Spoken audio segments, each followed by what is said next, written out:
Ma'am, are you lost? The voice was sharp, laced with the kind of condescending authority that only a 20-year-old in a new uniform could muster. Eleanor Vance did not look up. Her hand, wrinkled and spotted with age, continued its slow, methodical journey across the aluminum skin of the bomber. She held a soft cloth, dampened with a special solvent that smelled of citrus and thyme. Her movements were a prayer, a slow, circular polishing that had more to do with reverence than with cleaning. The hangar was vast, a cathedral of steel and concrete dedicated to the gods of aviation. Modern jets, sleek predators of the sky, sat in orderly rows under the harsh fluorescent lights. But here, in this cordoned-off corner, rested a ghost. A Boeing B-17G Flying Fortress. Its olive-drab paint was faded, scarred by decades of neglect before its rescue. The nose art, a beautiful woman holding a single white flower, was cracked and peeling. Below her, in elegant script, was the name, the Nightingale. "Ma'am, I'm talking to you." The voice was closer now. The squeak of polished combat boots on the sealed floor announced his arrival.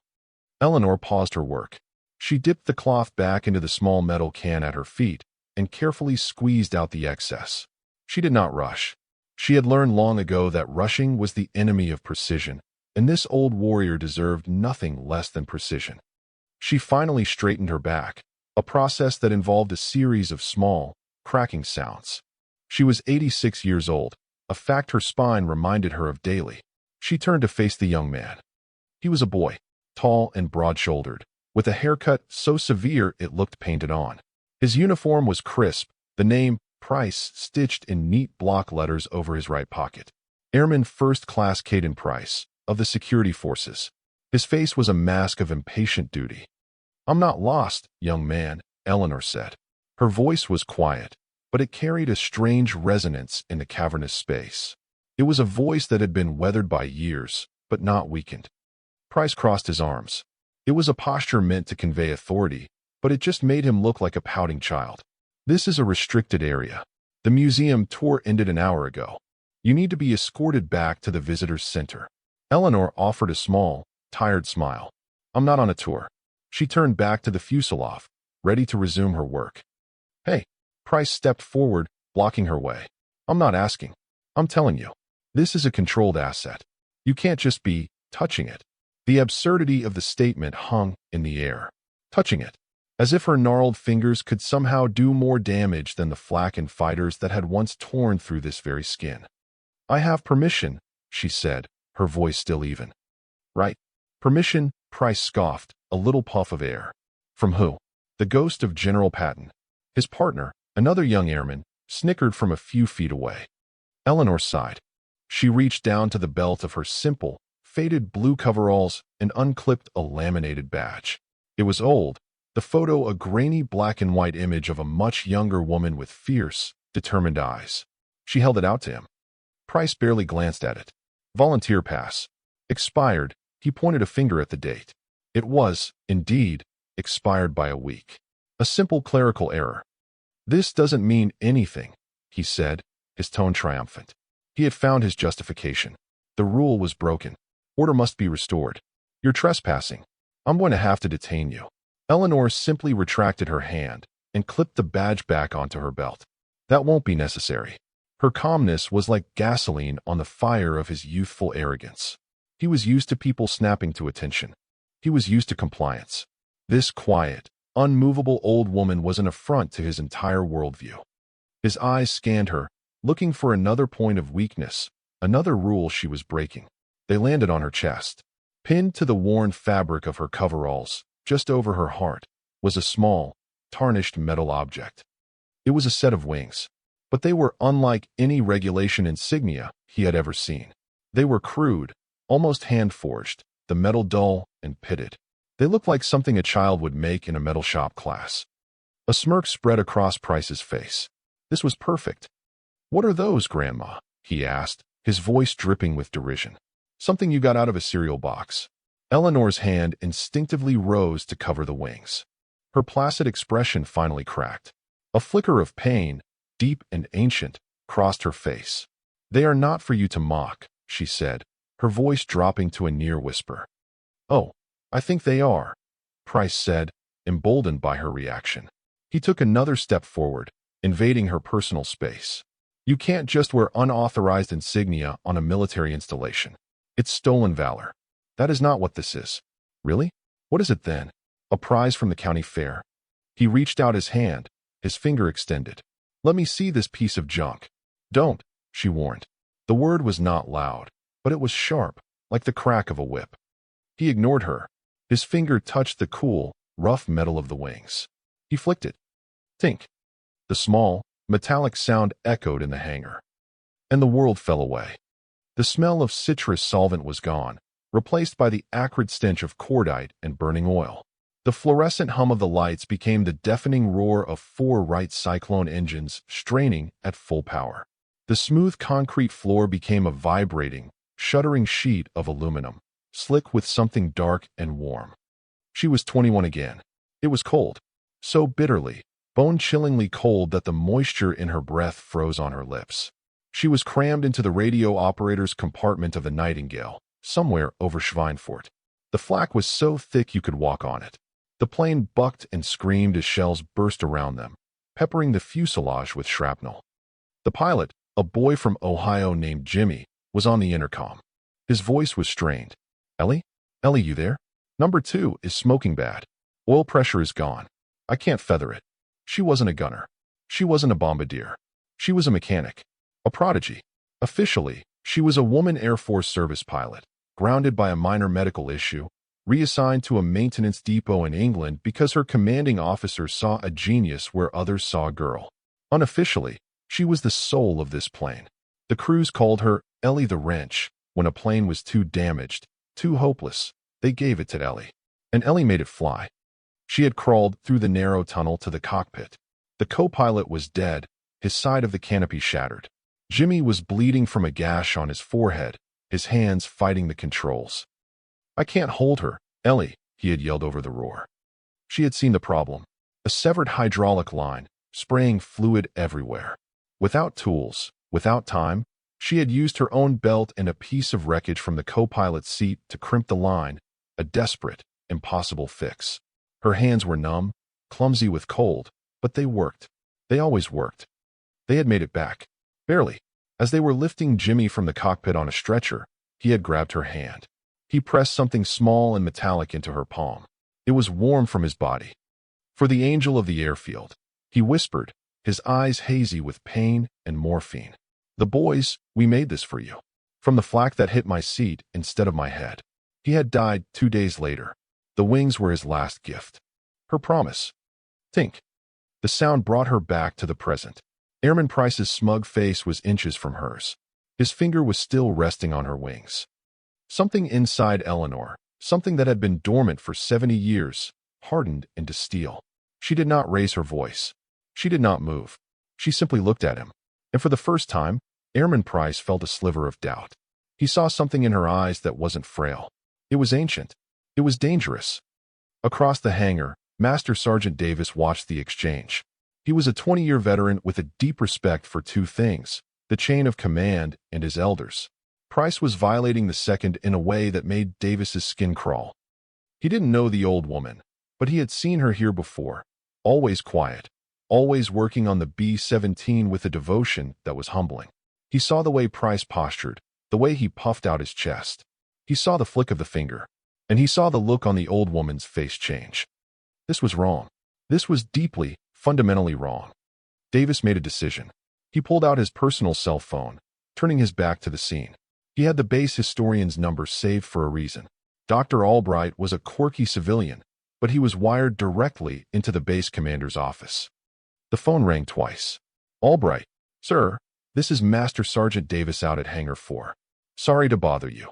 What is it, Sergeant? I'm in the middle of cataloging General LeMay's cigar butts. Sir, there's a situation here. One of my young security forces airmen is confronting the elderly woman who works on the B-17 inch. Confronting her? About what? Albright sounded annoyed. Her credentials, sir. Her pass is a week out of date. He's threatening to detain her. He's being disrespectful. Davis chose his words carefully. Disrespectful how? He's mocking some old wings she has pinned to her coveralls. Just now, He flicked them with his finger. Davis paused. Her name is Eleanor Vance. Silence. Not just a pause. It was a dead, absolute void on the other end of the line. Davis thought the call had dropped. Sir? Are you there? When Albright's voice returned, it was completely transformed. The bored, academic tone was gone, replaced by a voice of pure, unadulterated panic. It was thin, tight, and terrifyingly urgent. Sergeant, Albright whispered, his voice cracking. What did you say her name was? Vance. Eleanor Vance. Another strangled sound came over the line. Oh God. Oh dear God. Sir, listen to me, Davis. Listen to me very carefully. You get that airman away from her. I don't care how. Tackle him if you have to. Do not let him touch her again. Do not let her leave. The colonel is on his way. I repeat, the colonel is on his way down there. Right now, the line went dead. Davis stared at his phone, a cold dread washing over him. The colonel? Base Commander Colonel Marcus Matthews? A man so formidable he was rumored to make colonels from other bases call him sir? Over an expired volunteer pass. He looked back at the scene. Price, high on his perceived victory, had taken it a step further. He had his hand on Eleanor's arm. All right, Grandma, that's enough. You're coming with me. Before Davis could move, a sound from outside the hangar bay doors cut through the air. It was the high-pitched squeal of tires pushed to their absolute limit on asphalt. Every head in the hangar turned. A single black staff car, the kind reserved for the highest echelons of command, fishtailed to a halt just outside the massive opening. The silver eagle of a full-bird colonel glinted on the license plate. The driver's side door flew open. Colonel Marcus Matthews emerged. He was a tall, imposing man whose immaculate service dress uniform seemed to be forged from blue steel and righteous fury. His face was a thundercloud. His eyes, fixed on the scene by the B-17, were chips of ice. He didn't run. He strode. It was a walk that devoured the ground, each step radiating an aura of absolute, terrifying purpose. His command staff, who had scrambled out of the passenger's side, struggled to keep up. The hangar, which had been filled with the low hum of work and chatter, fell completely silent. Wrenches stopped turning. Conversations died mid-sentence. The only sound was the rhythmic slap of the colonel's dress shoes on the concrete, a sound like an executioner's drumbeat. He ignored Master Sergeant Davis. He ignored the gawking maintenance crews. He walked past Airman Price's stunned partner as if he were a ghost. His entire being, his entire universe, was focused on one single point: the small, old woman with the tarnished wings on her chest. Price, still holding Eleanor's arm, finally registered the approaching storm. His face went pale. He dropped her arm as if it were red hot. He tried to snap to attention, but his body fumbled, a clumsy mess of terror and confusion. Colonel Matthews did not stop until he was 2 feet in front of Eleanor Vance. He looked at her, and the fury on his face melted away, replaced by an expression of profound, soul-deep reverence. He drew himself up to his full height. His back went ramrod straight. In a motion so sharp and precise it seemed to cut the air, he rendered a perfect salute. It was not the casual salute one gives a fellow officer. It was the kind of salute reserved for Medal of Honor recipients, for visiting presidents, for legends. His voice, when it came, was not a yell. It was a boom, a controlled explosion of emotion that echoed off the steel rafters and shook the very soul of every person present. Ma'am, Eleanor Vance. It is an honor, ma'am. Eleanor looked at him, her eyes clear. She gave a small, almost imperceptible nod. Colonel. Matthews held the salute for a long, charged moment before slowly lowering his hand. He remained at perfect attention. He turned his head slightly, addressing the dumbstruck crowd, but his eyes never left Eleanor. Do you people know who this is? He asked, his voice ringing with a power that demanded an answer, yet allowed none. You walk past her. You see a volunteer, a sweet old lady cleaning a museum piece. He shook his head, a look of disgust on his face. You see nothing. This is Eleanor Vance.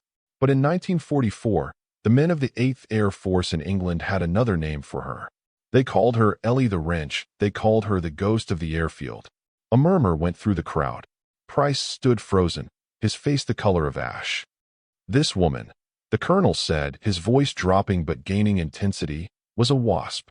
one of the first, grounded by regulations, but too brilliant to be kept on the sidelines.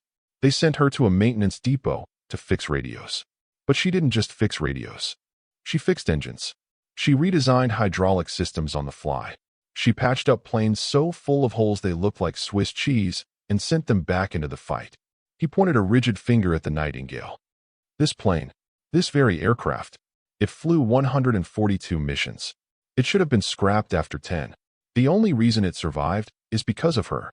She once replaced a shattered supercharger manifold in the dead of night, in the middle of an air raid, using parts she scavenged from 3 different wrecks. A job that should have taken a full crew 2 days. She did by herself in 6 hours. He took a breath, his chest swelling. The crew of this plane flew 25 missions after the brass told them it was a death trap. They flew because they didn't trust the brass. They trusted Ellie. The colonel's gaze finally shifted. It moved from Eleanor's face down to the tarnished wings on her chest. His own eyes seemed to mist over. "And those," he said, his voice thick with emotion, "are not from a cereal box."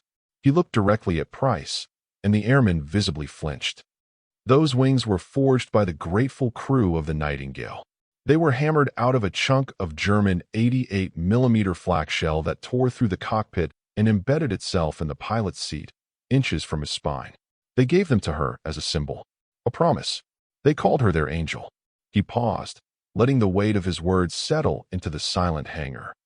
She was recommended for the Legion of Merit, the Distinguished Service Medal. She refused them all. After the war, when the country she saved told her and the other WASPs they weren't real veterans, she didn't complain. She just disappeared, asked for nothing, took nothing. She just went home. Finally, Colonel Matthews turned his full, undivided attention to Airman Caden Price. The fire was gone from the colonel's eyes. It was replaced by something far worse. A cold, surgical, soul-crushing disappointment. "Airman," he said. His voice was a whisper, yet it was the loudest thing anyone had ever heard. "You stand here in a uniform that men and women like this bled for. You stand on a foundation of sacrifice you cannot possibly comprehend. And you use your pittance of authority to harass a living legend." Price's mouth opened and closed. No sound came out. "You mistake age for weakness. You mistake humility for worthlessness. You looked at this hero, and you saw a problem to be solved, a rule to be enforced. You saw a nail, and you were the hammer. You have disgraced your uniform. You have disgraced this Air Force. And you have disgraced the memory of every person who ever died fighting for the flag on your shoulder." The colonel fell silent. The rebuke was complete. It was a verbal vivisection, performed with brutal precision. Price looked like he was about to shatter. His eyes were wide with horror and shame. But before another word could be spoken, a small, wrinkled hand came to rest on the colonel's starched sleeve. "Marcus," Eleanor Vance said softly. "He's just a boy. He didn't know." Her voice, full of a grace he did not deserve, was the final blow. A tear finally escaped Airman Price's eye and traced a path down his pale cheek. Colonel Matthews looked at Eleanor, and his hard expression softened. He nodded slowly. "Yes, ma'am." He then looked back at Price, his eyes like granite once more. "But he will learn." The consequences were swift and severe, yet educational. Airman Price and his entire security squadron were immediately enrolled in a new, mandatory month-long history detail. It was officially called the Heritage Flight Program. Unofficially, everyone on base called it the Vance Protocol. They spent no time in a classroom. They spent their days in the restoration hangar. They cleaned, they polished, they indexed parts. They were given stacks of books and files on the WASPs, the Tuskegee Airmen, the forgotten mechanics and ground crews of every war. Their final exam was not a written test. It was a one-on-one interview with Eleanor Vance, where they had to tell her what they had learned. 2 months later, a different Caden Price walked into the base library. He was no longer an Airman First Class. His stripes were gone. He was just Airman Price. He moved with a quiet humility, his eyes no longer scanning for infractions, but for knowledge. He found Eleanor in a worn armchair in the history section, reading a book on engine schematics. He approached her slowly and stood quietly until she looked up. "Ma'am," he said, his voice low and steady. I wanted to apologize. Sincerely. For my ignorance. For my arrogance." Eleanor closed her book, marking her page with a finger. She studied his face. The smugness was gone, replaced by a deep and genuine shame. "What have you learned, son?" she asked. "I learned that history isn't just dates in a book," he said, his voice earnest. "It's people. It's you. I learned that the strongest people are often the quietest, and that the most important uniform is the one you wear on the inside." A slow, genuine smile spread across Eleanor's face. It was the first time he had ever seen her truly smile. It lit up her whole face, chasing away the years. She patted the empty chair beside her. "Sit down, Airmen," she said. "Let me tell you about a boy from Ohio named Jimmy and a plane called the Nightingale."